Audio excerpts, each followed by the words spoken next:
Well, I've had a lot of questions lately on how a hit and miss engine actually works and why it does what it does. And so it's been a few years since I've actually answered that question, so let's go into it.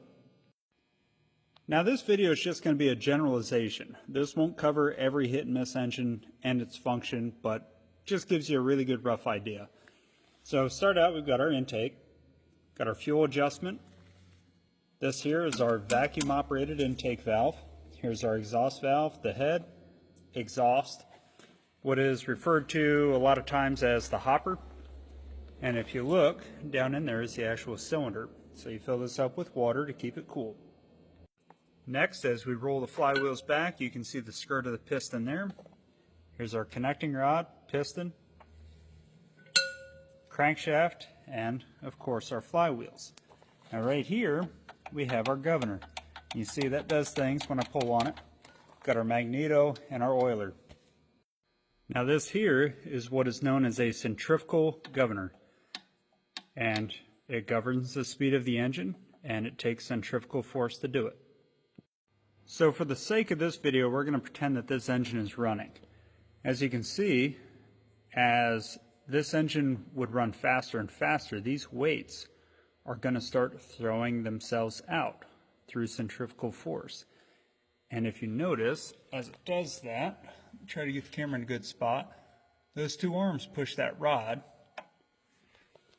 That rod in turn pushes that rocker arm right there, which goes to our latch out. Now as I spin this engine over by hand, you'll notice that the push rod and the exhaust valve are operating every time, as well as the magneto. Now it's because we're running under the rated speed of this engine, which I forget what this one is, 500. So this engine is meant to run at 500 RPM.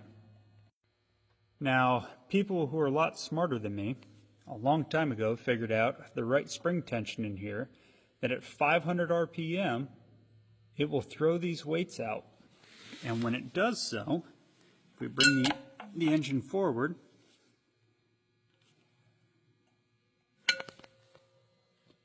once it's at speed and the weights get thrown out, when this rocker arm gets pushed all the way in, it catches, sorry for the fuzziness, try to get to focus, it catches in this detent on the push rod and will actually hold the exhaust valve open, decompressing the engine. Now this is going to take some skill because I got to use my foot, but if I continue to rotate the engine right there, you notice how this arm is now caught in the push rod and the engine has no compression. It doesn't push the exhaust valve, doesn't do anything, and so our exhaust valve's held open. And as the engine spins, it's just breathing in and out through the exhaust valve. That's a lot of the sound that you hear with these engines, is that kind of, and that's just air being sucked in and blown back out of your exhaust. Now the whole time it's doing that, this vacuum operated intake valve is sitting closed, so we're not drawing in any fresh air from this side, thus we're not drawing in any fuel. The other thing is, since our magneto trip is attached to this push rod, our magneto is not tripping it either, so we're not getting fuel and we're not getting spark. We're really not getting fresh air because it's pulling in and out through the exhaust. Now as the engine slows down, those weights come in and take that rod off of our rocker arm, which is spring tensioned to push away from our push rod, which is spring tensioned to push backwards. And every time this engine goes around, it taps the cam oh so lightly, just to push it forward a little bit. So I'm going to go ahead and rotate this now, and since we're under rated RPM, it's going to ask for a hit. And so as we turn this, you'll see it push the push rod off of the latch out, and right there, and that's going to allow our push rod to go back onto the cam, close our exhaust valve, And when it does that, as the engine comes down on our intake stroke, this vacuum operated intake valve is going to be pulled open by the vacuum from inside the cylinder. It only does it right now because I don't have the spark plug in, which is going to draw fresh air and fuel mixture in from our intake. Then it will come up on compression. As you can see there, piston's coming up. And as this push rod moves forward, it's going to trip our magneto right there and create our spark. Once it would do that in an unloaded situation like you see most of the times at a show, the engine will fire. It's going to go on its expansion stroke, the power stroke, come up on our exhaust stroke, which right there, you can see exhaust valves open.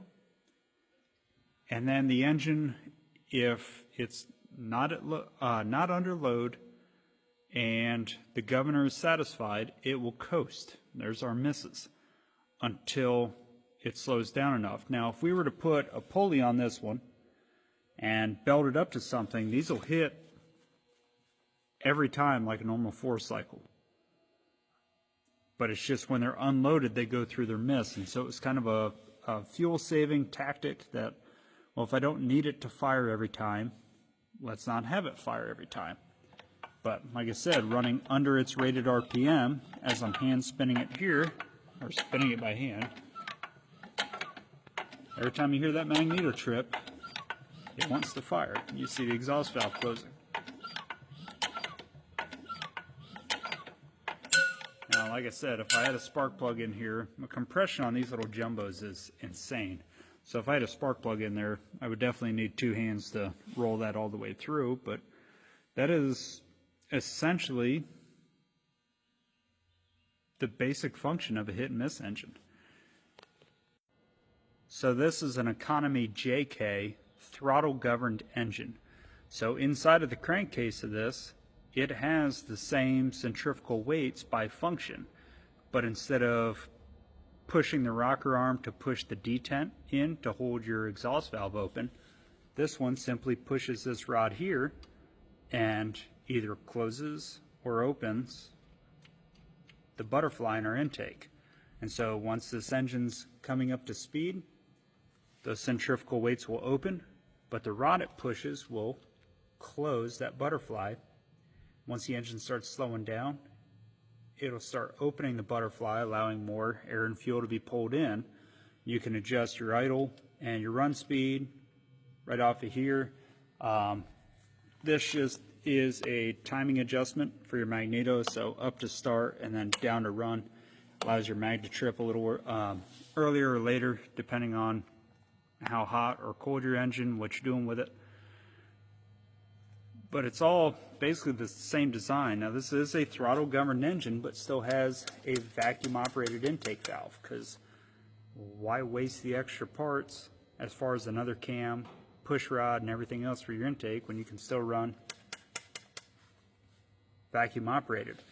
It does have a mechanically operated exhaust valve. Push rod comes up under this cover here, run off a cam.